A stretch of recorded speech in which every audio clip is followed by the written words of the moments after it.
as she called me a bad investor. I just sold the worthless stock she mocked for millions. My name is Alex. And if you are reading this, you probably think I am about to tell you a story about how I proved everyone wrong, how I became a hero. Part of that is true, I guess. I did prove them wrong. I became incredibly rich. But a hero? Not really. What I got was a broken heart, a lot of lonely nights, and a huge pile of money that feels more like a heavy burden than a blessing. It all started with Sarah. She was my world, my everything. We'd been together for 5 years, lived in a small apartment that smelled faintly of her favorite lavender candle, and talked about getting married, buying a house with a big yard for a dog. We had plans, you know. Big, beautiful plans. And then one day, those plans shattered, all because of a little piece of paper, a stock certificate that she called worthless. I had invested what little savings I had, and even some money I'd borrowed, into this small tech startup. It was called Innovate Solutions. Yeah, super generic name, I know, but I believed in them. I saw something in their core idea, something revolutionary that others missed. It was a long shot, a total gamble, but I had this gut feeling, call it intuition, call it stubbornness, whatever. I just knew this company was going to be big. Sarah, though, she saw it as a black hole sucking our future dry. The fight was ugly. It was a Tuesday night, I remember it clearly. We were having dinner, leftover pasta. The television was on low, some sitcom laughing track in the background, making our silence even heavier. I had just mentioned that Innovate Solutions had landed a small patent. Nothing huge, but a step in the right direction. I was excited, genuinely happy, thinking she'd be happy for me too, for us. Her fork clattered on the plate. "Alex," she said, her voice dangerously quiet. "Are you still talking about that worthless stock?" My heart sank. It wasn't the first time she'd said it, but something in her tone felt different, more final. "Sarah, it's not worthless. It just needs time. This patent, it's a good sign." She laughed, a short, sharp sound that cut through me. A good sign. "Alex, it's been 3 years. 3 years of you pouring every spare dime, every bonus, every extra hour of work into that fantasy. We could have taken a trip. We could have started saving for a down payment. We could have had a life. Instead, we're eating leftover pasta, and you are clinging to a dream that's never going to come true." I pushed my plate away. "Not a fantasy. It's a calculated risk. I've done my research. This technology, it's going to change things." "Change what, Alex? Our bank account?" "Because right now, it's just making us poorer.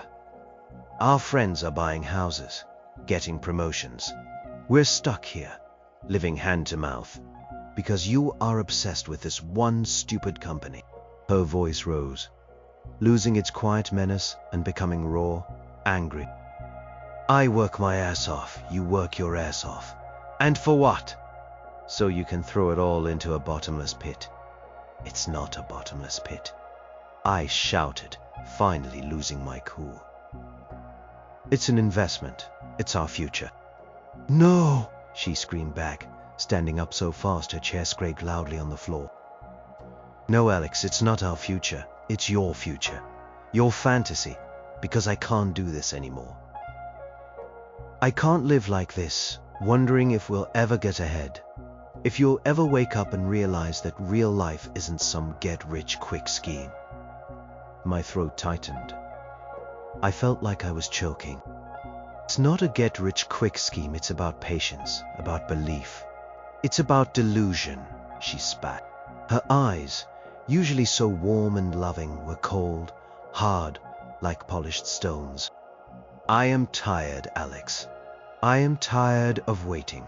I am tired of hoping. I am tired of pretending that this is okay." She walked to the living room, grabbing her purse and keys from the table by the door. My blood ran cold. This wasn't just another fight. This was it. I could feel it. "Sarah, where are you going?" I asked, my voice barely a whisper. She turned back, her face pale, her jaw set.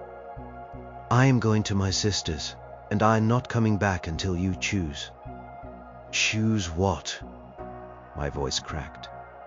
I knew deep down what she meant, but I needed to hear it.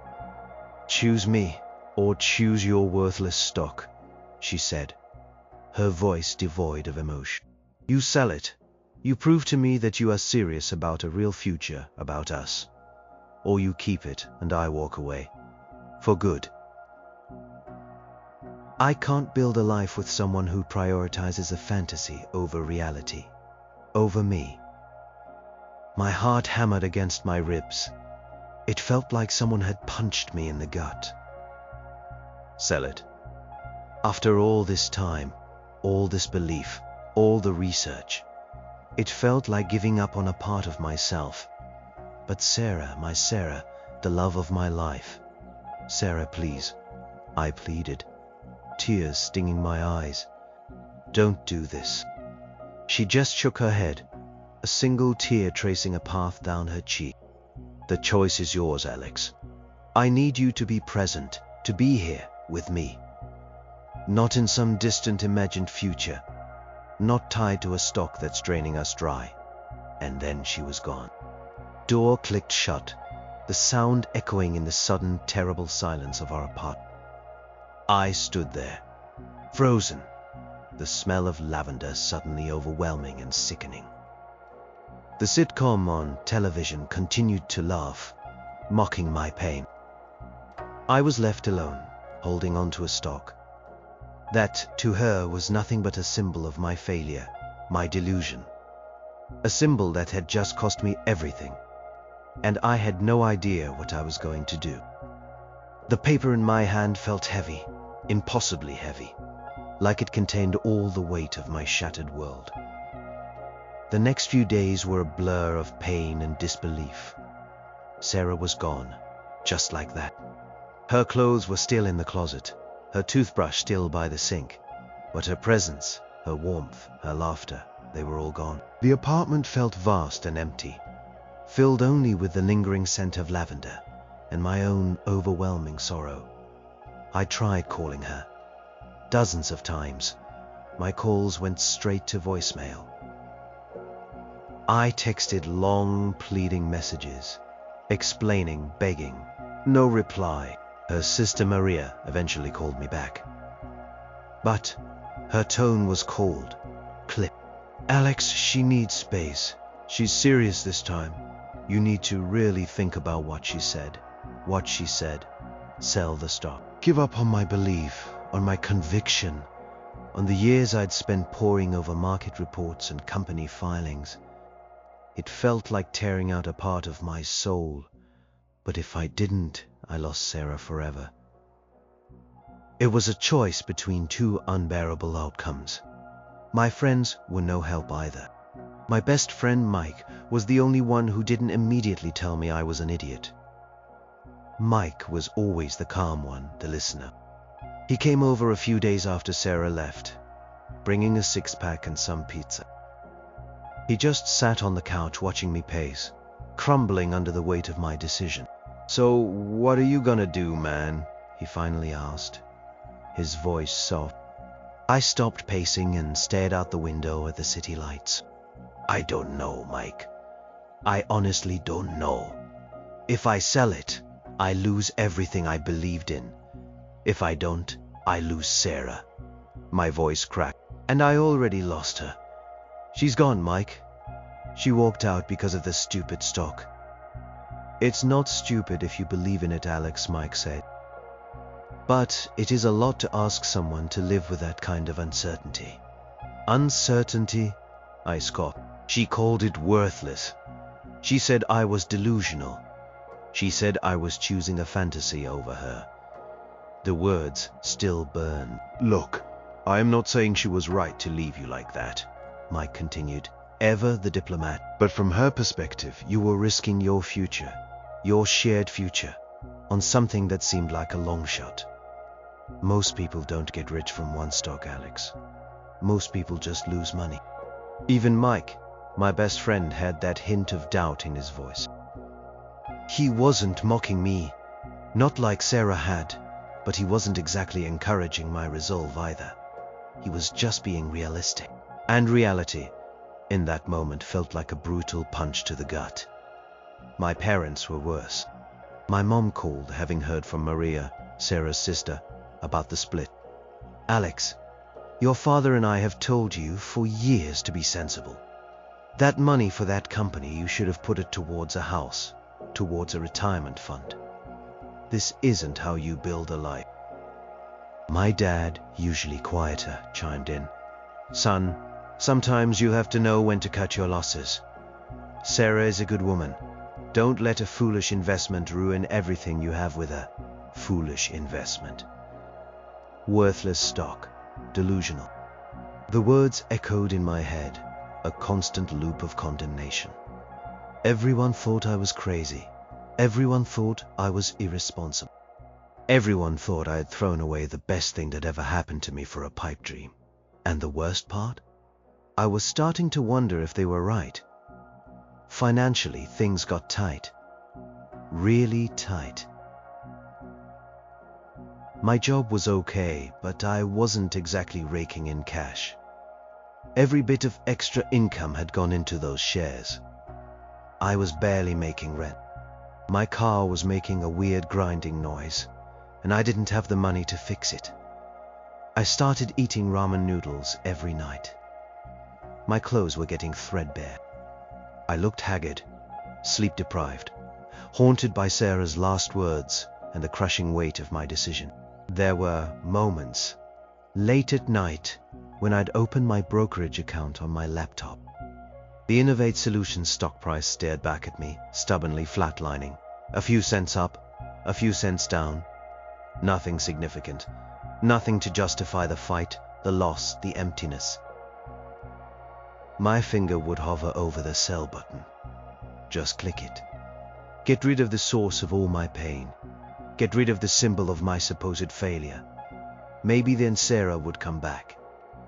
Maybe then I could pick up the pieces of my life. But then I'd pull back. Why? Stubbornness, sure. But more than that, it was a profound, unshakable belief in the technology itself. I'd read everything. I'd followed the founders. I knew their vision. It wasn't just about money. It was about backing something I truly believed could change things for the better. And selling it, just to win Sarah back, felt like betraying that belief, betraying myself. It felt like admitting she was right, that I was just a delusional dreamer, and I couldn't bring myself to do it. Not yet. So I endured the isolation, the judgment, the gnawing doubt. I clung to that stock, a lonely sentinel in a world that had abandoned me. Life became a dull, monotonous grind. Waking up in the empty apartment, going to a job I no longer found fulfilling, coming home to silence. Every day was a reminder of what I'd lost. The aroma of lavender from Sarah's old candles, now just an empty memory, seemed to mock me. I cut back on everything. No more going out with friends unless Mike insisted and paid. No more new clothes, no more takeout. My meals consisted of instant noodles, cheap rice, and whatever vegetables were on sale. My car, the old Honda Civic, started sounding worse. I nursed it along, praying it wouldn't die on me. Public transport was too slow, and I couldn't afford ride shares. The Innovate Solutions stock was still my secret burden, my hidden hope. It rarely moved. Sometimes it would dip slightly, and a cold dread would snake through me, making me question everything. Was I truly insane? Was I throwing away my life, my love, for nothing? Then it would inch up a tiny bit, and a fragile spark of hope would flicker.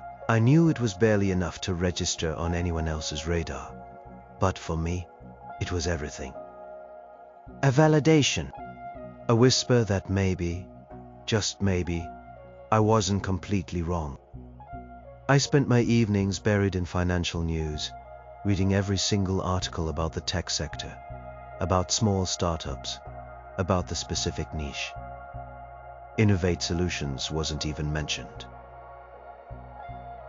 It was too small, too unknown, but I kept digging, looking for any tiny morsel of information.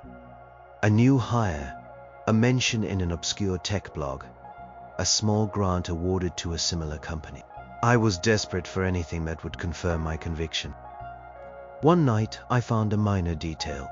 Innovate Solutions had quietly acquired a small, defunct patent from a bankrupt company. It wasn't groundbreaking, but it aligned with their core product. It was a tiny piece of the puzzle, but I latched onto it. It showed they were still working, still building. It gave me a reason to hold on. Mike would come over sometimes. He was my lifeline. He never pressed me about Sarah or about the stock. He just listened. We'd play video games, watch movies, or just sit in comfortable silence. He knew I was struggling, and his presence, his quiet support, meant the world. "You eating okay, man?" he asked one night, noticing my perpetually empty fridge. "Yeah, I am fine," I lied. Knowing he knew I was lying, he just nodded. "Hey, if you ever need anything, seriously, don't hesitate." I appreciated it, but I was too proud, too ashamed to take help. This was my mess, born from my belief, and I had to see it through. The temptation to sell was always there. It wasn't just about getting Sarah back anymore. It was about survival. There were times I literally couldn't afford groceries, and I'd stare at my brokerage app, contemplating. If I sold even a small fraction of my shares, I could pay off my credit card debt, fix my car, maybe even buy myself a decent meal. But I always resisted. Every time I remembered Sarah's cold eyes, her words, "worthless stock." And I knew that if I sold, I'd be admitting she was right. I'd be letting her win even if she never knew. And more importantly, I'd be letting myself down. I had to see this through, not just for the money, but for my own self-respect. The days bled into weeks, weeks into months. My birthday passed, then the holidays. Christmas felt particularly bleak. No Sarah, no family gathering because I couldn't afford to travel.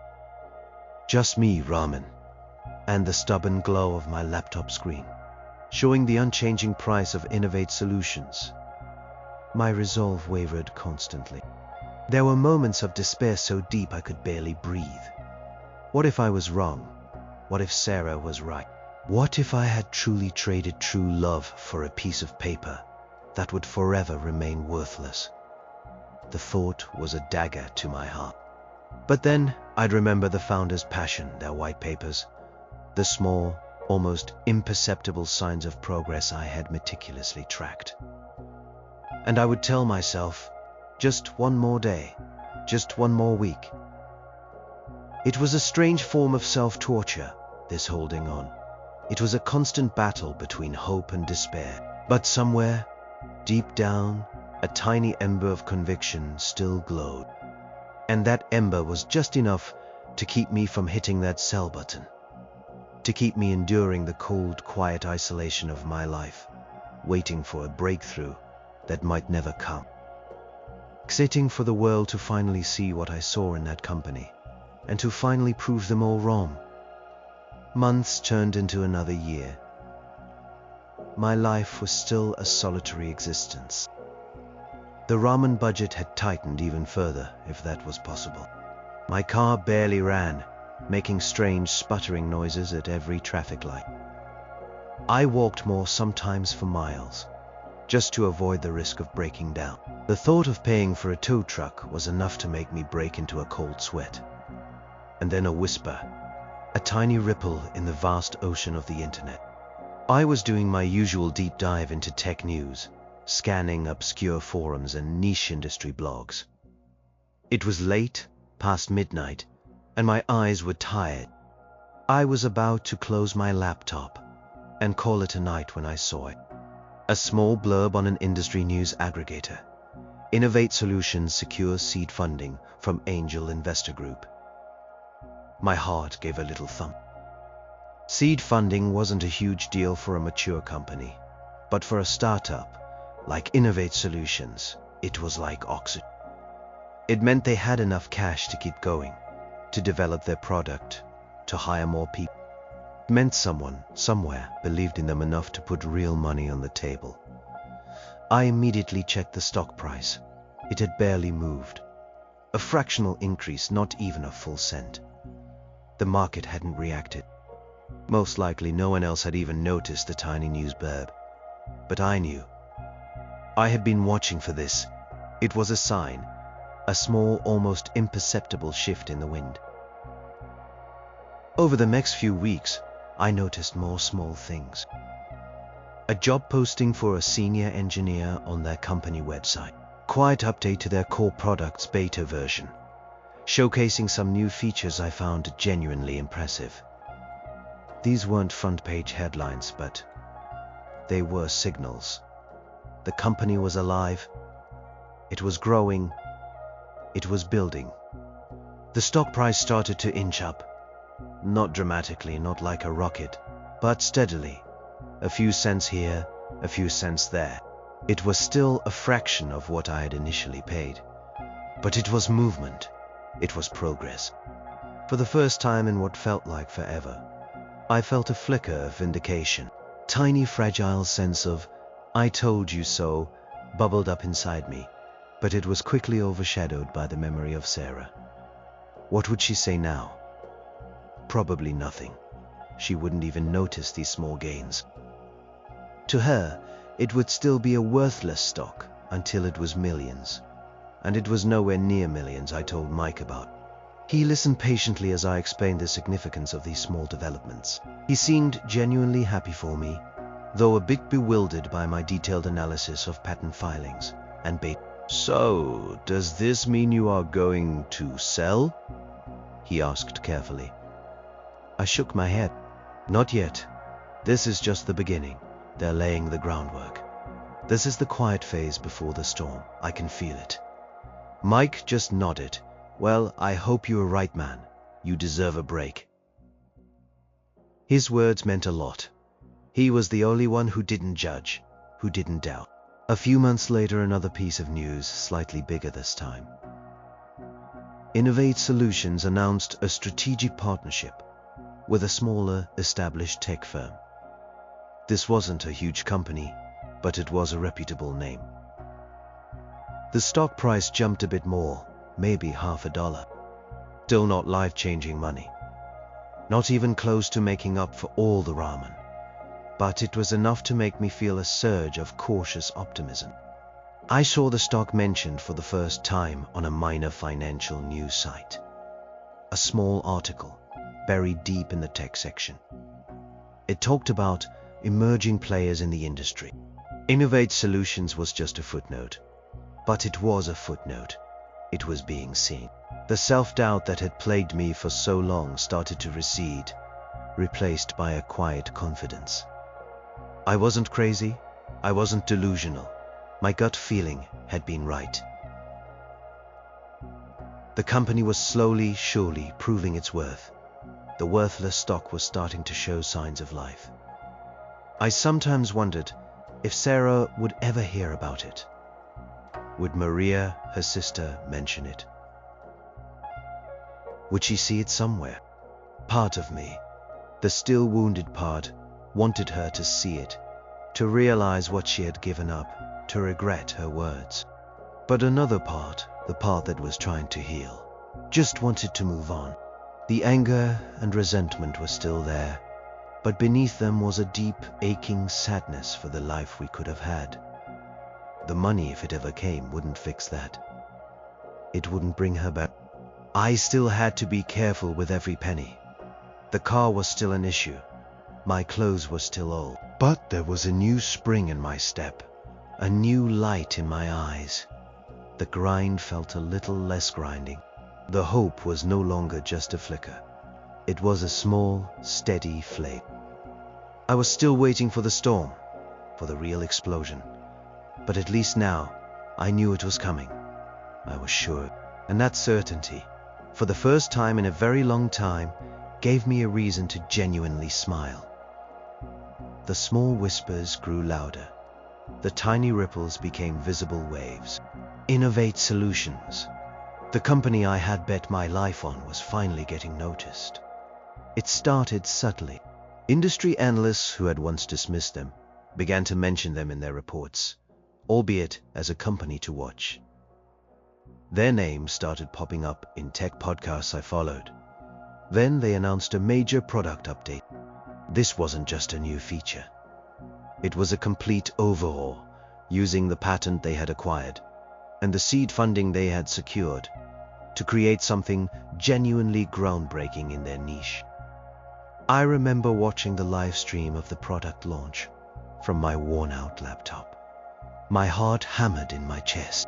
The CEO, a brilliant but understated woman named Dr. Evelyn Reed, presented their new device with a quiet confidence that was captivating. She talked about solving real-world problems, about efficiency, about a sustainable future. It wasn't just tech, it was a vision. And I was already invested literally and figuratively in that vision. As she spoke, I watched the stock price. It started to twitch. Then it started to climb. Slowly at first, then faster. I refreshed the page, watching the numbers tick upwards. $0.50, a full dollar, $2. It was happening. After years of dormancy, the worthless stock was waking up. The next day, the news was everywhere. Major tech publications picked up the story. Wall Street analysts upgraded their ratings. The stock price exploded. It wasn't just a few dollars anymore. It was jumping in double digits. The market was finally recognizing the value. My portfolio, which had languished in the red for so long, suddenly flashed green. Bright, vibrant green. I called Mike, almost incoherent with excitement. "Mike, you won't believe it. It's happening. Innovate Solutions, it's soaring." He laughed, a genuine happy sound. "No way. Seriously? That's awesome, Alex. I always knew you had a good eye, man." His simple validation meant more than he knew. He was the only one who hadn't doubted me completely. The only one who had just listened. The surge continued for days. Every morning I woke up to my portfolio showing bigger and bigger gains. I felt a rush of adrenaline mixed with disbelief. Was this real? Was I dreaming? I kept pinching myself. It felt surreal. Company, my company, the one everyone had mocked, was becoming a sensation. I saw articles calling Innovate Solutions the next big thing in tech. Investors were scrambling to buy in. The trading volume was insane. People who had never heard of it a week ago were suddenly experts, singing its praise.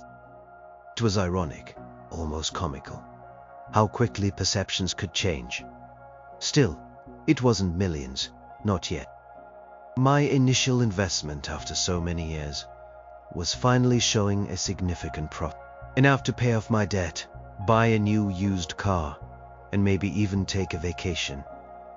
It was life-changing money for me in that moment. I could finally breathe. I could finally stop eating ramen. But the real money, the kind that would put me in the millions category, was still out of reach. I held on. My gut told me there was more to come. This was just the first wave. Company was gaining momentum, proving its viability, and it was attracting even bigger players. The rumors started circulating about a potential acquisition, or even an IPO. I knew instinctively that this was what I had been waiting for. This was the moment that would truly separate the believers from the doubters. This was the moment I could finally, definitively prove them wrong. I thought about Sarah. I pictured her face when she saw the news. Would she even be looking? Would she see the articles, the soaring stock price? Would she remember her words? Worthless stock. Part of me wanted to rub it in, to call her, to send her a screenshot. The larger, more mature part of me just felt a profound sadness. This money, this success, it wouldn't bring her back. The trust was broken, the words had been said, the pain had been inflicted. But it wasn't just about her anymore. It was about me. It was about proving to myself that I wasn't a delusional dreamer, that my conviction had been real, that my perseverance through all the lonely nights and ramen dinners had been worth it. The surge wasn't just about the money, it was about the validation. It was about the immense relief that washed over me, knowing that I hadn't wasted years of my life, that I hadn't been foolish. It was about the quiet triumph of my own unwavering belief. And as the numbers on my screen continued to climb, I felt a deep, almost spiritual sense of peace settle over me, a feeling I hadn't experienced since Sarah walked out that door. The money was just a number. The feeling of being right, of being true to myself, was priceless. And the best was yet to come. The next few weeks were a blur of dizzying highs. The rumors intensified. Innovate Solutions was on everyone's lips. It wasn't just tech sites anymore. It was mainstream financial news. They were being hailed as an industry disruptor, a Cinderella story in the making. And then the big announcement. A major tech conglomerate, a household name, announced its intention to acquire Innovate Solutions. The deal was massive, valuing the small startup at an astronomical sum. And because I had been in, from almost the beginning, holding a significant number of shares, my portion of that valuation suddenly made me a multi-millionaire. I remember exactly where I was. I was at my cubicle at work, pretending to do spreadsheets, but secretly refreshing the newsfeed. The announcement flashed across my screen. Acquisition confirmed. I saw the price. Per hair they were offering. I did the math in my head. My breath hitched. My hands started to shake. It wasn't just millions, it was tens of millions. I stumbled out of my office, muttering some excuse about feeling sick. I made it to the stairwell, found an empty landing, and just slid down the wall. I pulled out my phone, looking at my brokerage account. The numbers were astronomical, unreal. It was finally truly real. I had done it. The worthless stock was worth millions. Tears welled up in my eyes, but they weren't tears of joy. They were tears of overwhelming, heartbreaking sadness. All this money, all this success. And the one person I had wanted to share it with, the one person whose validation I had craved, was gone. Sarah. Her face flashed in my mind, her cold eyes, her harsh words. I wanted to scream. I wanted to laugh. I wanted to cry until there were no tears left. This was the dream I had clung to, the justification for all the sacrifice, all the loneliness. But now that it was here, it felt hollow. I called Mike. He answered on the first ring. Alex, everything okay? Mike, I choked out, it happened. The acquisition. I sold it. For millions. For so much money. There was a pause on the other end. Then Mike's voice, full of genuine warmth. Holy crap, Alex. Seriously. That's incredible. Oh my God, I am so happy for you, man. You deserve this. You absolutely deserve this. His simple happiness was a balm to my raw nerves. At least one person was truly celebrating with me. The actual process of selling and transferring the funds took a few days, but it was surprisingly smooth. The money landed in my account. An impossible, mind-boggling sum. I stared at the numbers on my bank app, trying to comprehend it. This was real. I was wealthy. I quit my job the next day. My boss, who had barely acknowledged my existence for years, suddenly found words of congratulations, hinting that he'd always seen my potential. The hypocrisy was almost comic. I just smiled, nodded, and walked out of that building for the last time. My first act was practical. I bought a new car. Not a flashy sports car, just a reliable, comfortable sedan. I went to the dealership and paid cash. It felt strange, almost illicit, to just hand over a check for a car.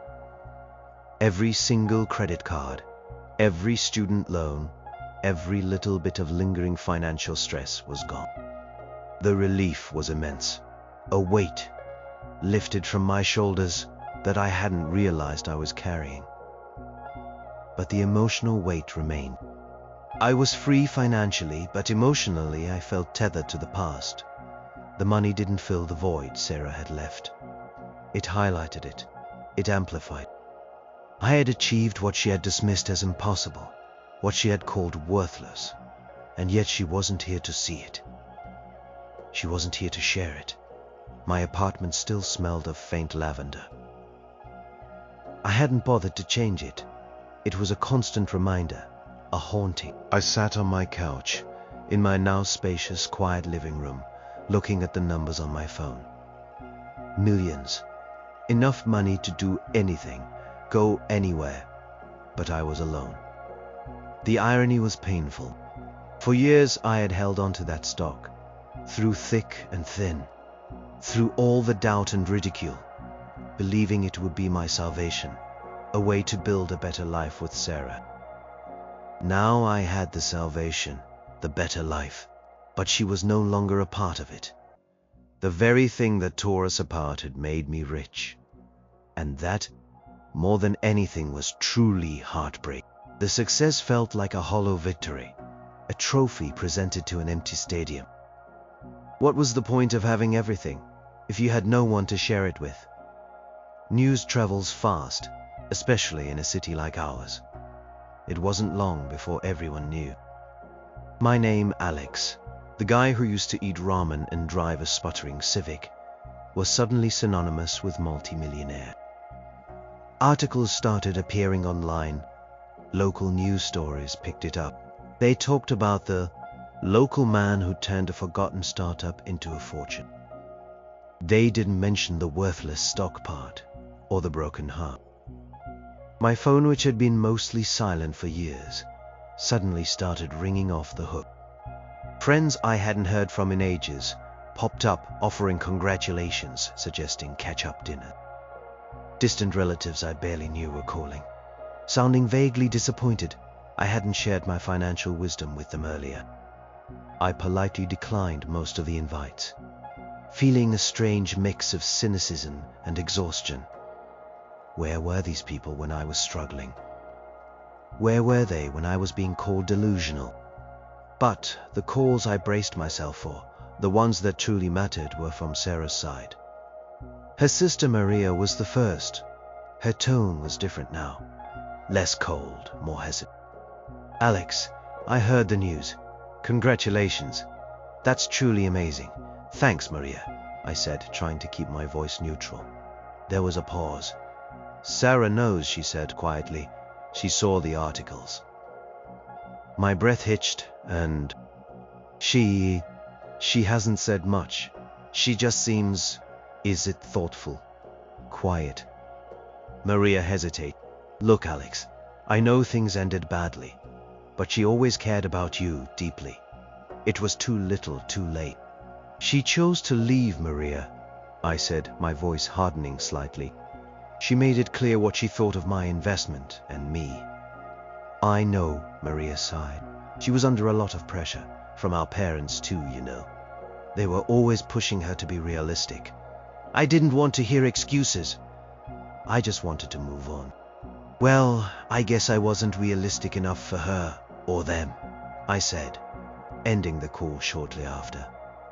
But Sarah wasn't just a phone call away. We moved in similar circles, or used to. Now that I was out and about more, and not hiding in my apartment, the chances of running into her increased. And they did. The first time was at the grocery store. I was pushing a cart, actually buying fresh produce for the first time in years when I saw her. She was at the end of an aisle, reaching for a bag of apples.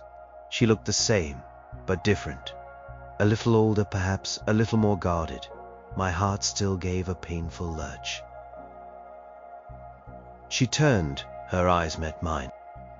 For a split second, recognition, then a flicker of something unreadable. Surprise, regret, maybe even a touch of envy. Her hand, holding the apples, dropped slightly. "Alex," she said, her voice soft, almost a whisper. "Sarah," I replied, my voice steady, betraying none of the turmoil inside me. An awkward silence stretched between us, filled only by the hum of the fluorescent lights and the distant rumble of shopping carts. "What do you say to the woman who left you for a stock that then made you millions? Do you gloat? Do you forgive? Do you just walk away?" She broke the silence first. I heard about your success. Congratulations. That's truly incredible." "Thank you," I said coolly. I wanted to scream. "You called it worthless. You left me for it." But the words stayed trapped in my throat. What would be the point? It wouldn't change anything. It wouldn't bring back the years of pain, the loneliness. "I always knew you were smart," she continued, her gaze dropping to the floor. "And determined. I didn't see it then. I was scared." Scared. A convenient excuse. But for me, it was abandonment. It was a choice. "It was a difficult time," I said, unwilling to make it easy for her. She looked up again, her eyes pleading. "Alex, I was wrong. I see that now. About the stock, about everything." My stomach clenched. This was it. The moment of reckoning, the moment I had dreamed of in my darkest hours. Her admission. Her regret. But now that it was here, it felt empty. The satisfaction I had imagined wasn't there. Only a profound, aching sadness for what used to be. "Yeah," I said, forcing a small, tight smile. "You were." I didn't say anything else. I didn't offer a path to reconciliation. There was nothing more to say. Chasm between us, built by her words and her choices, felt wider than any amount of money could bridge. I just slowly pushed my cart forward, moving past her, leaving her standing there by the apples. The ghost of our past, still haunting me even in my triumph. And I knew in that moment that no matter how rich I was, some things could never be bought back. The grocery store encounter was just the beginning. After that, Sarah started showing up in places I frequented. Coffee shop near my old apartment, which I still visited for old time's sake. The park where I used to jog. It felt deliberate, like she was trying to force a longer conversation. Each time I offered a polite nod, a brief, cool exchange, and then quickly excused myself. I couldn't bear to be around her, not yet. Maybe not ever. Then came the text message. It was long, heartfelt, and full of regret. "Alex, I know you don't want to talk to me. I understand why. But I need to say this. I am so incredibly sorry for how I treated you, for what I said. I was wrong, so wrong about your investment and about you. I let fear and external pressure cloud my judgment. I regret leaving you every single day. I lost the best thing that ever happened to me because I couldn't see past my own insecurities. Can we please just talk? I want to explain properly. I miss you, Alex. I miss us." My thumb hovered over the delete button. Part of me wanted to just erase it, erase her, erase the pain. But another part, the still wounded part, wanted to understand, to hear her out, not for reconciliation, but for closure. I replied. Okay, one conversation, no expectations, just talk. We agreed to meet at a quiet cafe, one I knew we rarely visited. I chose a corner booth, wanting to keep some distance. When she arrived, she looked nervous, her hands clutching a small purse. She had dressed carefully, a dress I remembered seeing her wear on special occasions.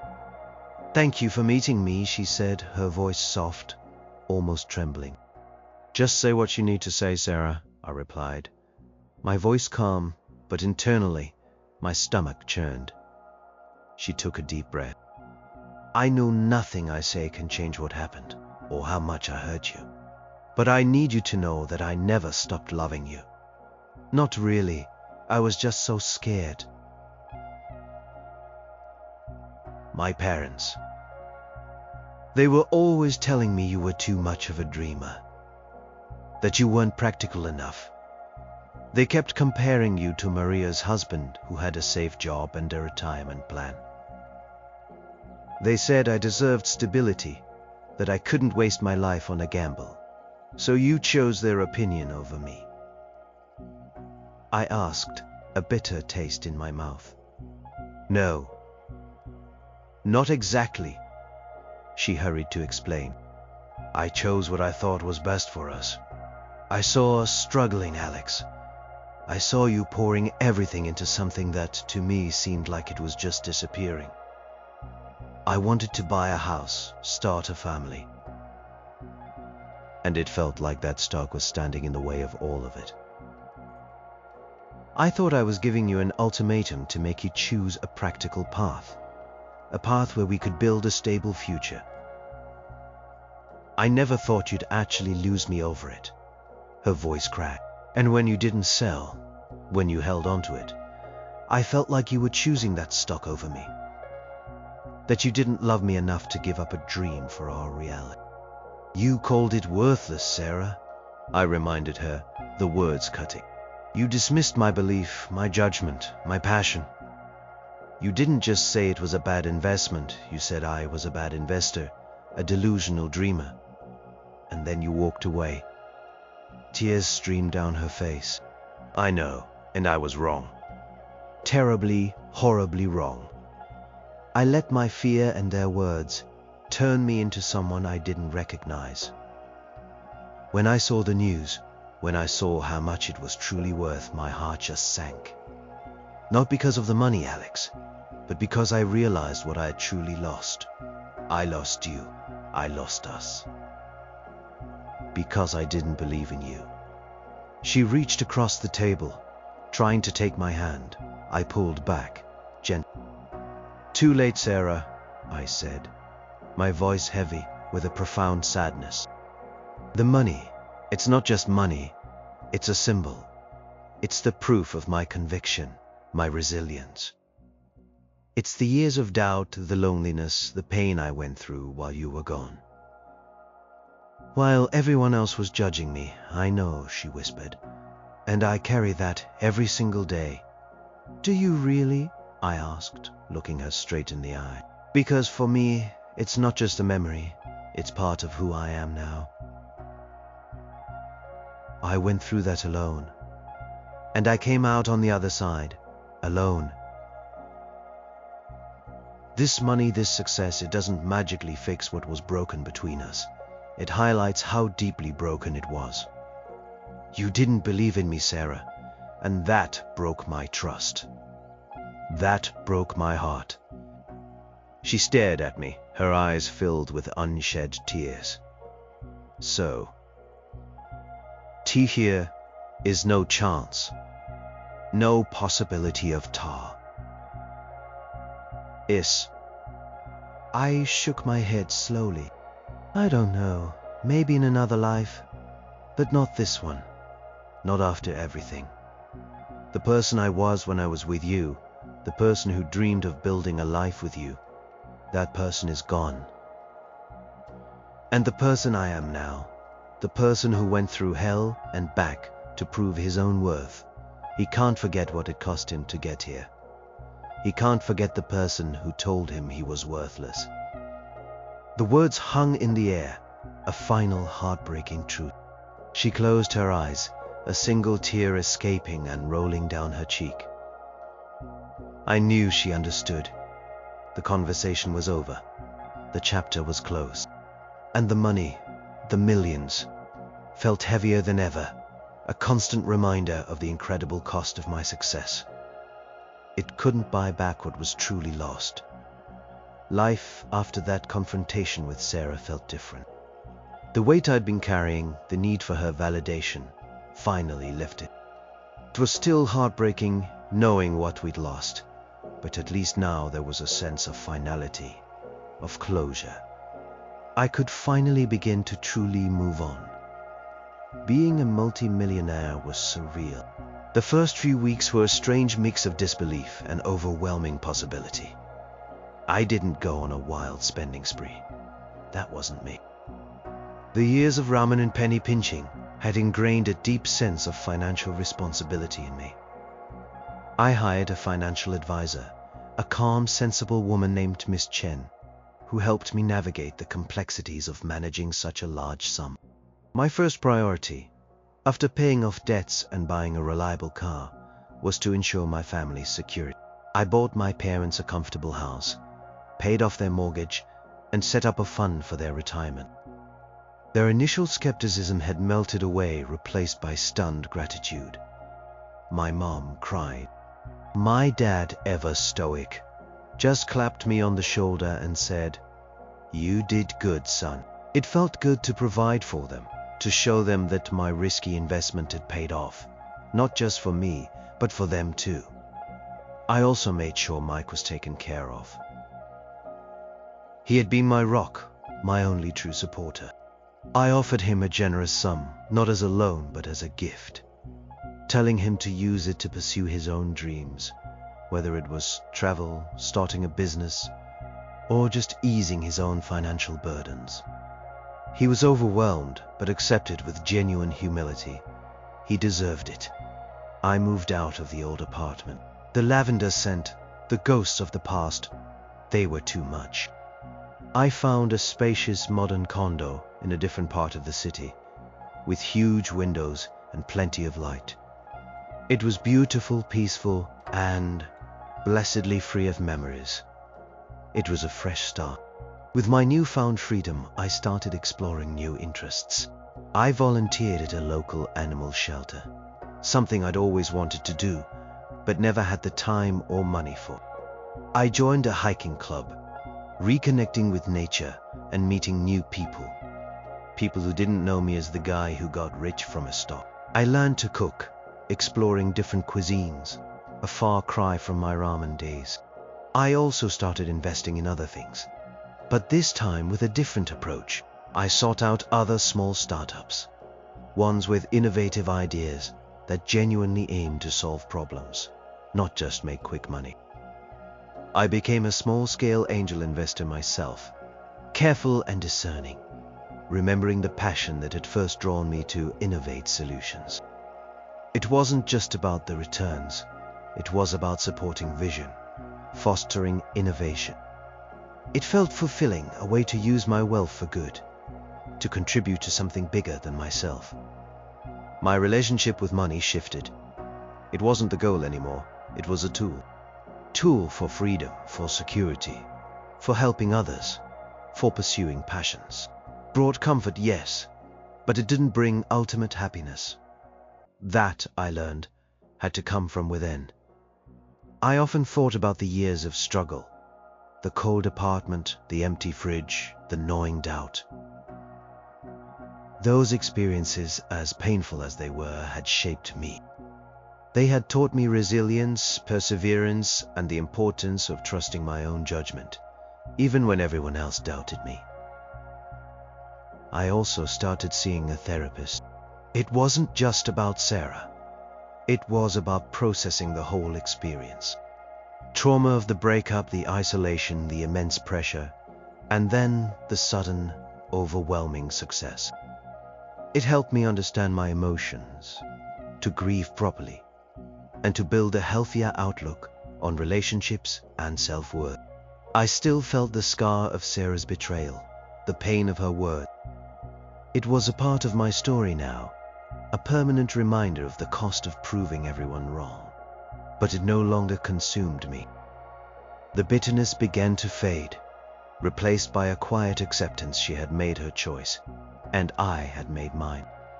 And while my choice had led to incredible financial success, hers had led to a different path, one filled with regret. I was learning to be okay with being alone, not lonely, but truly content in my own company. I built strong friendships, invested in those relationships that were genuine and supportive. I didn't need external validation anymore. My worth wasn't tied to a stock price or to someone else's approval. It came from within, from the journey I had walked, from the person I had become. My new reality was one of peace, purpose, and quiet strength. Years passed. My life had settled into a comfortable, fulfilling rhythm. I continued to manage my investments, advised new startups, and spent my free time pursuing my passion. My new condo felt like home, filled with books, art, and the quiet hum of a life well lived. The faint scent of lavender was long gone, replaced by the smell of fresh coffee and the subtle aroma of healthy meals I now cooked for myself. I occasionally saw updates about Sarah through mutual friends, or sometimes even through articles online. She had moved away from the city, gotten married, and had a child. Her life seemed to be moving on, just as mine had. The sharp sting of our past encounters had dulled into a faint ache, a distant memory of a different lifetime. One day, I was at a charity gala, an event I now regularly attended and supported. I was talking to a small group discussing a new initiative when I saw her across the room. Sarah. She was with her husband, a seemingly kind man, and they looked content, not ecstatically happy, but settled, normal. Our eyes met. This time there was no surprise, no awkwardness, just a quiet recognition. She offered a small, polite smile. I returned it. There was no bitterness, no anger, just a profound sense of understanding. In that moment, I realized the true worth of my journey, far beyond the millions in my bank account. The worthless stock wasn't just about money. It was about conviction. It was about trusting myself, even when the world and the person I loved most told me I was wrong. It was about enduring the isolation, the ridicule, the sheer crushing weight of doubt, and still holding on. It was about resilience, about picking myself up again and again, even when my heart was breaking. Sarah's words, worthless stock, bad investor, delusional, they had been a crucible. They had forced me to look deep within myself and decide what I truly believed in, what I was willing to fight for, and I had fought. Not with her, but for myself. For my right to believe, to dream, to chart my own course. The money was the outcome, the tangible proof, but the real treasure was the transformation. I had become stronger, more self-reliant, more grounded. I had learned that true worth isn't measured in dollars, or in someone else's approval, or even in a shared future that wasn't meant to be. It's measured in integrity, in the courage to stand by your beliefs, and in the quiet strength you find when you face your greatest fears alone. I was no longer the heartbroken young man who clung to a stock certificate as his only hope. I was a man who had built a new life, a successful one, yes, but more importantly, a meaningful one. I had learned to value myself, independent of external validation. I saw Sarah turn and say something to her husband, a gentle smile on her face. Pang of what might have been, a ghost of a life unlived passed through me. But it was quickly replaced by a sense of peace. That life, with all its challenges, had led me here, to this moment of clarity, to this profound understanding of self. The millions were a byproduct. The true worth was the unwavering belief in myself, The courage to hold on when everyone said to let go. That was the real fortune. And that, I realized, was something no one, not even the person who had once called me a bad investor, could ever take away from me. It was the invaluable lesson of a heartbroken journey that ultimately led to my true liberation.